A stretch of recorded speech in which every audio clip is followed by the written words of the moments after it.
Hi, we're Ann and Ed. Welcome to our channel. In our last episode, we talked about how we bought property in Italy and why it was that we ended up buying a piece of land with a ruin on it instead of buying a move-in ready house. Today we'll talk about designing our house and why we paid an architect before we even owned the land or had approval to build. We'll also talk about the final completion of the sale and some of the disruptions that we faced throughout the whole process.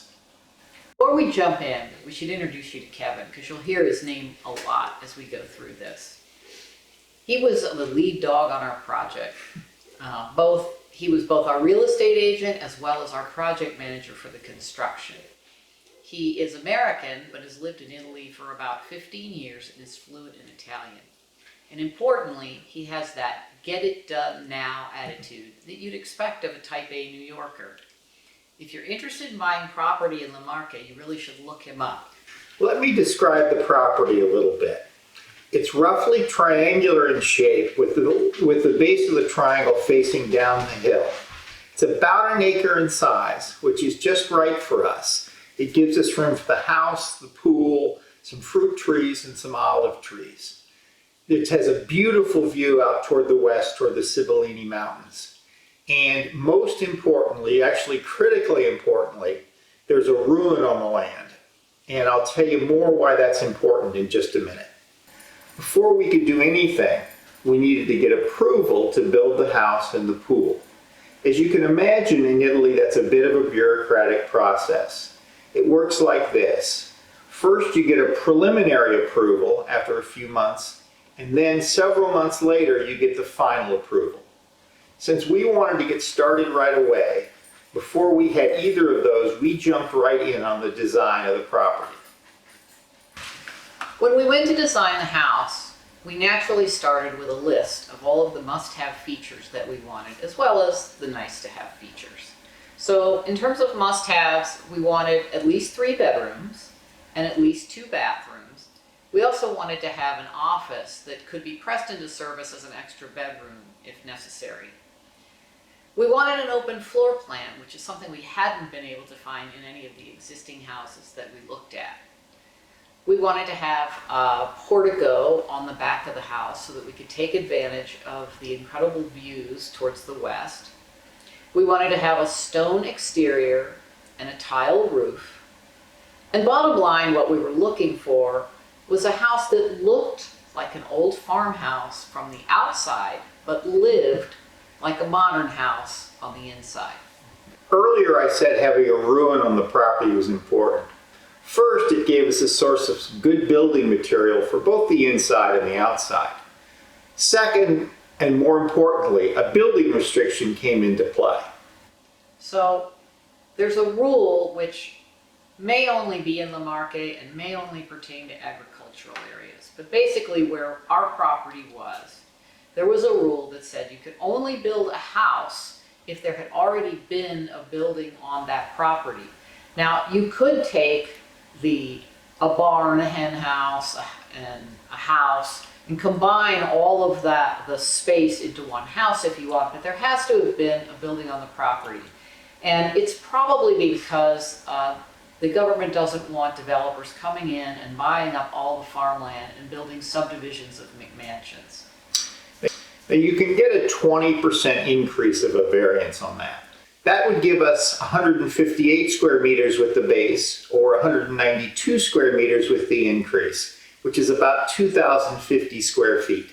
So now the question was, what would we have to give up out of our wish list to be able to fit it into that design? 2 other restrictions. One, the property had to be built within 100 meters of the original building, and probably most importantly to the people there, it had to look like it's a house that belonged in the countryside. We went through a few rounds of designs with our architect Alessandra, and eventually she was able to fit our whole wish list into the 2,050 square feet that we were working with. So the design that we ended up with had a big open area with the kitchen at one end, the dining room in the middle, and the living room at the other end. And 2 big French doors leading out to a portico and giving us a view of the Sibillini Mountains.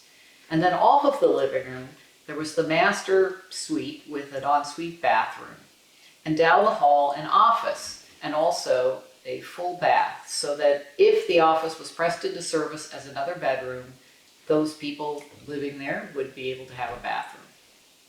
And then upstairs, there were 2 additional bedrooms, 1 bathroom, as well as a terrace. Once the design was done, we added it to our request for approval.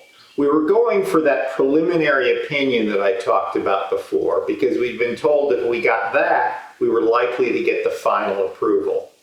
This process was handled by Jimmy, our geometra. A geometra is a bit of a cross between a draftsman and a surveyor. And an inspector. And an inspector. And he had good skills, obviously, in those areas and great relationships with the people in the local government. While we waited for preliminary approval on our designs, we went ahead and drafted a purchase contract.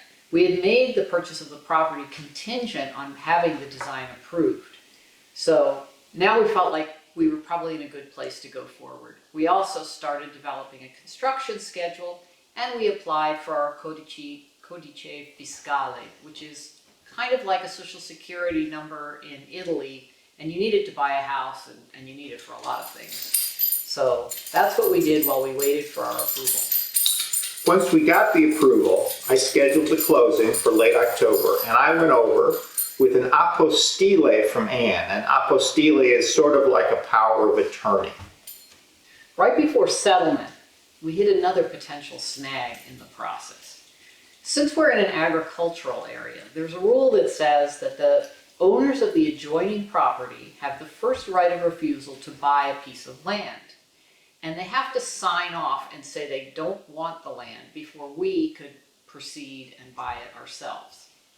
Well, the owners of the adjoining land are a couple of brothers who are shepherds, and they are moving constantly around the province with their flocks, never staying in one place very long. And they're also kind of a passive-aggressive duo who really, really made our lives difficult. And Ed and Kevin had to chase them all over the province to get them to sign off that we could buy the property. They finally tracked them down in the middle of a field, out in the middle of nowhere, and got them to sign the document on the hood of the car. That same night, I was out at dinner, and the building started to shake. Because I'd lived in California, I knew we were having a mild earthquake and wasn't worried, and neither were the other diners in the restaurant. The closing was scheduled for the next morning in the notaio's office. The notaio is an official Italian position that handles things like property transactions. In addition to him, there was a translator who had to be there because I wasn't a native Italian speaker. And she read the contracts out loud in English and in Italian for all of us. Plus Kevin was there, our lawyer, and the seller. But unfortunately, what wasn't there was the money. I'd been promised that it would arrive at the notaio the day before, but it hadn't. So we needed to reschedule the closing. Somebody proposed next week, and I made a face because I was scheduled to go home on a flight on Monday morning. Kevin saw my concern and jumped in with, what if we do it on Saturday? I was quite surprised that people would want to work on Saturday, but they agreed to it, and we then went forward with a plan to do it on Saturday morning. That night I'm at dinner and the building starts to shake again. This time people are concerned and we all rush outside. I guess you could say that we were all a bit shaken up, both figuratively and literally. Marche is in a seismic area, but there hadn't been an earthquake for a long time, so people really didn't know what to expect. The notaio had the money on Friday afternoon, so we were able to go forward with the closing on Saturday. Sunday morning, I have just gotten out of bed and the building starts to shake, and this time it really shakes. It was very scary. It turned out it was a magnitude 6.6 earthquake. I rushed out of the hotel as fast as I could, and went to get my car. Unfortunately, my car was parked at a parking lot cantilevered off the cliff over the valley. So I had some thoughts before I went in the garage to get it, whether it was safe to do so. I decided to take the risk, and fortunately I did get out of the garage and I rushed down to the coast where it isn't really a seismic area. So there was major damage done by this earthquake to buildings in the area. And in fact, years later, people are still waiting for the government to send the money to be able to rebuild. So we don't regret buying property in La Marche despite all of this. Though I will say we are extremely glad that we did decide to build a house because our new house would be built to the current anti-seismic standards, whereas our neighbors who had old houses, most of them suffered a lot of damage and are still waiting to make repairs. In some cases, they still can't even live in their houses. So now we have a house that actually can withstand an earthquake up to level 8, which is, I think, 1 point below the heaviest earthquake that you can possibly have. Yeah, the heaviest, or the largest that anybody's ever had was 9. Right? 9 point something, and there have only been 4 of those, Good I Lord. think, in recorded Okay, history. well, So let's anyway. hope that doesn't happen to us. Okay. Now we were ready to build, but then there was one more thing. Because of these earthquakes, the regulations got changed again about earthquake standards, and we needed to go back with the structural engineer and make another round of design changes. In our next video, which you'll be able to see here, we will walk through the actual construction process and how we managed to build a house from 5,000 miles away. If you found this video interesting, please give us a like. We would really appreciate it. And give us a comment about you having had a similar situation or any questions that you have. And if you'd like to see more about our struggles, please hit that subscribe button. Ciao for now. A presto!